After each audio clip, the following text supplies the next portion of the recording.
আসসালামু আলাইকুম সবাই কেমন আছেন? আমি নাজমা কুকিং ক্যাপ থেকে চলে আসছি লং একটা ভিডিও নিয়ে অনেক দিন পর।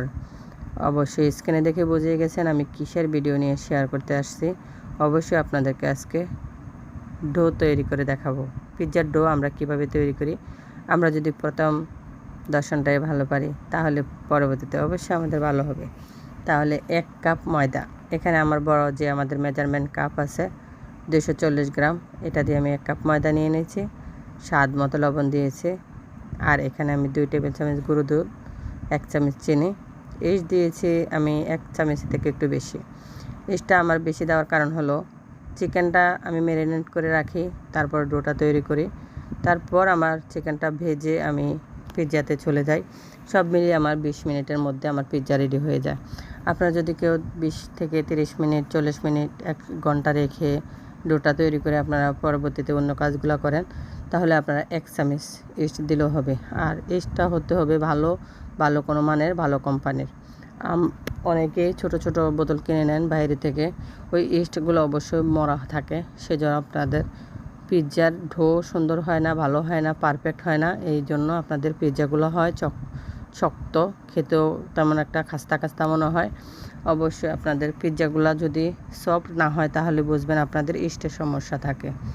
তারপর আপনারা আরেকটা কথা, এখানে আমি দুধটা নিয়েছি লিকুইড, গরুর দুধ ছিল, এটাকে একটু হালকা কুসুম নিয়েছি।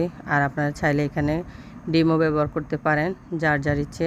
আমি আজকে ডিম দেই নাই, মাঝে মাঝে আমি ডিম দেই ভালো লাগলে। যত ভালো কিছু ব্যবহার করবেন ততই মজা হবে। আর এখানে আজকে আমি এই ডোটা এভাবে তৈরি করতেছি, এটা আজকে বেলে আপনাদের সাথে শেয়ার করব। আরেকটা টিপস আপনাদেরকে দিচ্ছি, আমি কখনো বাসায় যদি কোনো পিৎজা তৈরি করি আমি আরেকটু নরম করি। অবশ্য আমি আমার তাওয়াতে আমি নিজে হাতে গুঁড়ির মাধ্যমে আমি এটা সেট করি, অবশ্য আমি কখনো বেলতে যাই না। তো সেই টিপসটা আপনাদের সাথে আজকে শেয়ার করলাম। আর আমার এখানে 1 কাপ লিকুইড নিয়েছি, আমার পুরো লিকুইডটা লাগে নাই। তো আপনারা যদি পানি দিয়ে করতে চান ওটাও করতে পারবেন, সমস্যা নেই। এখানে আমি রুটিটা বেলে নিয়েছি আর আমার মেয়েকে ক্যামেরাটা ধরতে দিয়েছি, উনি আমার পুরো ভিডিওটাতে আমার পিৎজাটা নিয়ে আসে নাই। তারপর আমি কিভাবে আপনাদের সাথে ডোটা তৈরি করলাম অবশ্যই আপনারা দেখতে পাচ্ছেন। আর আমি রুটিটা কাঁটা চামচ দিয়ে আগে একটু ছিদ্র করে নিয়েছিলাম। তো আজকের জন্য এখানে বিদায়, কারণ হচ্ছে আপনাদের সাথে পরবর্তীতে ফুল রেসিপিটা আপনাদের সাথে শেয়ার করব কখনো। তো ততক্ষণে সবাই ভালো থাকেন, আবার নতুন কোনো ভিডিওর সাথে আপনাদের সাথে চলে আসব।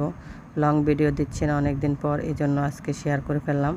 তো আপনাদের ভিডিওটা কেমন হয়েছে অবশ্যই বলে যাবেন। সবাইকে ধন্যবাদ।